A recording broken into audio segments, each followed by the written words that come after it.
কেউ যদি অ্যাসাইলাম অ্যাপ্লিকেশনের জন্য আহ, আপনার অবস্থা এরকম একটা অবস্থা আছে যে আপনি অ্যাপ্লাই করতে পারেন, আপনি অ্যাপ্লাই করবেন। হ্যাঁ, কোনো কিছু বন্ধ রাখবেন না, ফ্যামিলি পিটিশন বন্ধ রাখবেন না।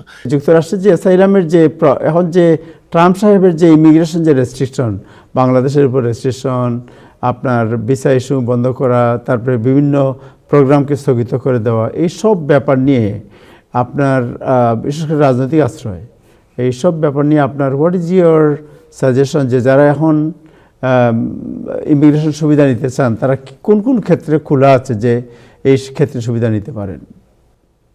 আচ্ছা, আমাকে যদি একটু সুযোগ দেন, কারণ ওই যে নাজরুল ভাই একটা ব্যাপারে বললেন যে টেক্সাসে কিছু লোককে ছেড়ে দেওয়া হচ্ছে, যদিও ডিটেইন করা হয়েছে, তাদেরকে ডিপোর্ট করা হচ্ছে না। হ্যাঁ, এখানে প্রথমে আমি যেটা বলতে চাই যে আপনাকে যদি কেউ যদি এখানে ইলিগাল থাকেন তাকে ডিটেইন করাই যায়। কথা হচ্ছে ডিপোর্ট করা যায় কিনা, দুই জিনিস। হ্যাঁ, যেমন এই সব এখানে আমার কাছে আছে, আমি একটা সেকেন্ড, আর 1:30টার সময় 15 তারিখে আমার একটা হিয়ারিং ছিল ম্যাসাচুসেটসে। হ্যাঁ, বস্টনে না, আরেকটা জায়গায়, কিন্তু ম্যাসাচুসেটসে ডিটেইন কেস। তাকে বের করলাম। হ্যাঁ, হিয়ারিং করে বের করলাম যে বন্ড রিডিটারমিনেশন হিয়ারিং। হ্যাঁ, প্রথমে ডিটারমিনেশন ছিল, তাকে রেখে দিবে এবং রেখে দিয়েছে। আমি বন্ড রিডিটারমিনেশন হিয়ারিং এর জন্য আবেদন করলাম, হিয়ারিং করলাম এবং সে বেরিয়ে গেছে। তো ফলে এটা হচ্ছে, এটা বিভিন্ন জায়গায় হচ্ছে, শুধু টেক্সাসে না। আমরা হয়তো জানি না, যেমন আমি জানি বিকজ আমি এই হিয়ারিংটা করেছি, আমার ক্লায়েন্ট বেরিয়েছে। তো ফলে কি জন্য বলে এটা এখনো সম্ভব, এই হচ্ছে কথাটা। আর তারপরে আপনার ব্যাপারে যাচ্ছি আমি, যে কেউ যদি অ্যাসাইলাম অ্যাপ্লিকেশনের জন্য আপনার অবস্থা এরকম একটা অবস্থা আছে যে আপনি অ্যাপ্লাই করতে পারেন, আপনি অ্যাপ্লাই করবেন। হ্যাঁ, কোনো কিছু বন্ধ রাখবেন না, ফ্যামিলি পিটিশন বন্ধ রাখবেন না।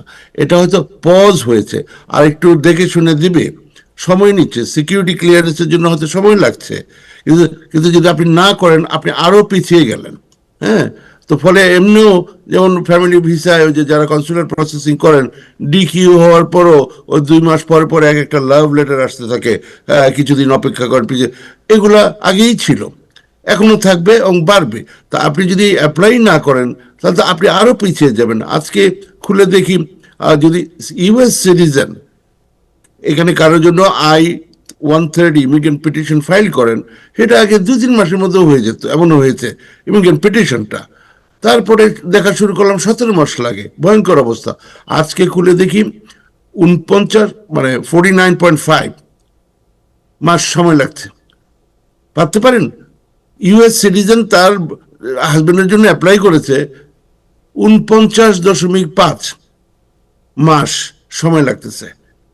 মানে একটা, মানে বুঝতেই পারতেছেন, বাংলায় অনেক ধরনের শব্দ আছে। হ্যাঁ, মানে এটা আপনি ভাবতে মানে পারেন, 4 কিন্তু যদি বছর, আপনি না করেন আপনি তো 4 আরো বছরের পিছিয়ে বেশি। যাবেন।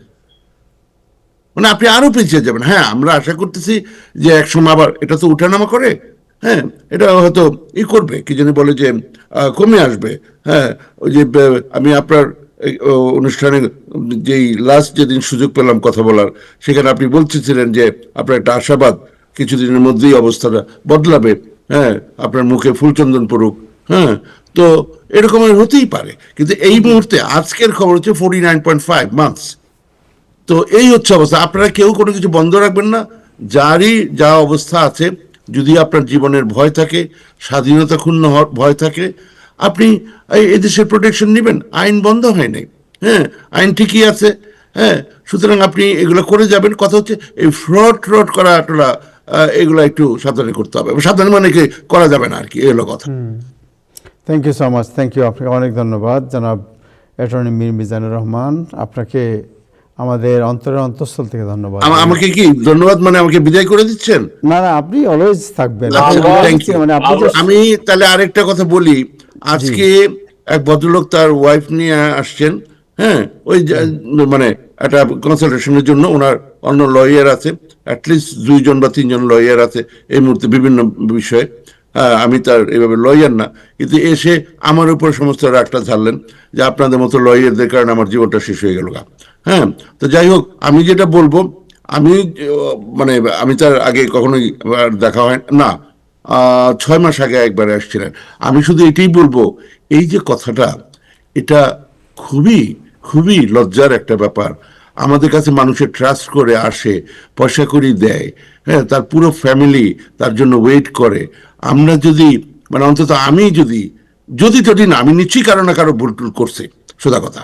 তো যা যা করেছি, আমি আপনার অনুষ্ঠানের মাধ্যমে আমি ক্ষমা চেয়েও ক্ষমা পাবো না, কারণ যা ক্ষতি করার তো আমি করে ফেলেছি। হ্যাঁ, ভবিষ্যতে যেন আমি না করি সেজন্য দোয়া করবেন। এটা শুধু দোয়া না, এটা বেসিক পাওনা, মানে আপনার, মানে যারা আসে তাদের। তো এটার জন্য মনটা ভালো না। হ্যাঁ, তাদের অনেক দিন ধরে পেন্ডিং, এটা ডিনাই হয়, ওটা ডিনাই হয়, এই কারণে হয়, সেই কারণে হয়। তো এই যে বিষয়গুলা মনে খুব বেদনা দেয়। আমি গত 2 রাত অফিসে ঘুমাইছি, আপনি যদি এখন মুখ খুলতে চান, খোলাতে চান, এই হলো কথা। কারণ আমি 12 তারিখে দেশে থেকে ফিরছি, তারপরে এত কাজ, আমি আর বাসায় ফিরি না। আজকে এসে এই গোসল করে আপনার অনুষ্ঠানে যোগ দিলাম। আচ্ছা, ধন্যবাদ। Thank you so much, thank you. আপনার এই যে কমিউনিটি সার্ভিস, এই সার্ভিস। যে আমি একটা লাইন বলি, আমরা শুনেন, আমরা অনেকেই শুনতে চাই মানে আইনজীবীর কাছে, আমি যা শুনতে চাই তিনি যেন তাই বলেন। কিন্তু আমরা জানি যে এই পেশার উপর, আমি এই পেশায় কিছুদিন ছিলাম, এই জন্য জানি এটা কি চাপ যায়। এখনকার যে পরিস্থিতি, এবং মীর মিজান ভাই একজন চৌকস পেশাদার হিসাবে যতটুকু বলা প্রয়োজন ততটুকুই বলছেন। আমরা অনেকেই এই আইন পেশার বা পেশার কাছাকাছি যারা থাকেন, অনেকেই অতিরিক্ত কথা বলে মানে মানুষকে বিভ্রান্ত করতেছেন। সে পথে না গিয়ে যে কমিউনিটিকে যে একদম মাপা শব্দ, এটা দিয়ে তিনি যে আজকে তথ্য দিলেন, ধন্যবাদ মিজান ভাই, আমাদের থ্যাংক ইউ পাশে সো মাচ মিজান ভাই। ইন ফিউচার মাপা যে শব্দটা উনি ব্যবহার করেছেন, ওইটা একটু বাদ দিয়ে দিয়েন আপনি, কারণ আপনার কাছ থেকে অনেক কিছু আমরা শুনতে পারি, যেটা আমরা আলোচনা করি, আমরা একটু আনন্দও পাই। সো এই মাপা জিনিস সবসময় ব্যবহার করা ঠিক হবে না আপনার। এখানে এমন সব মানুষজন আছে এই প্যানেলে, যারা আমরা যখন ওই জীবন গড়ার পেছনে হাঁটি হাঁটি করে পা দিচ্ছিলাম, তখন অলরেডি তারা এখানে সেটেল। এখানে অনেক মুরব্বী মানুষ আছে, হ্যাঁ, আর নিচে নামায় না আমাকে ওনাদের সামনে। হ্যাঁ, ওনারা অনেক সম্মানিত মানুষ, ওনাদের সামনে আসেন, আমরা কাজ মানে মানে বুঝতেই পারছেন, ওনারা অপেক্ষা করতেছে। জি, thank you so much, thank you, আপনাকে অনেক ধন্যবাদ। টেক সাম রেস্ট মিজান ভাই, থ্যাংক ইউ সো মাচ। আমার অবশ্য 10টা আরেকটা প্রোগ্রাম আছে, ফলে আমি এখানে বিদায় নিব। জি। আপনাদের অনেক ধন্যবাদ। খোদা হাফেজ, আসসালামু খোদা আলাইকুম। হাফেজ, আসসালামু আলাইকুম।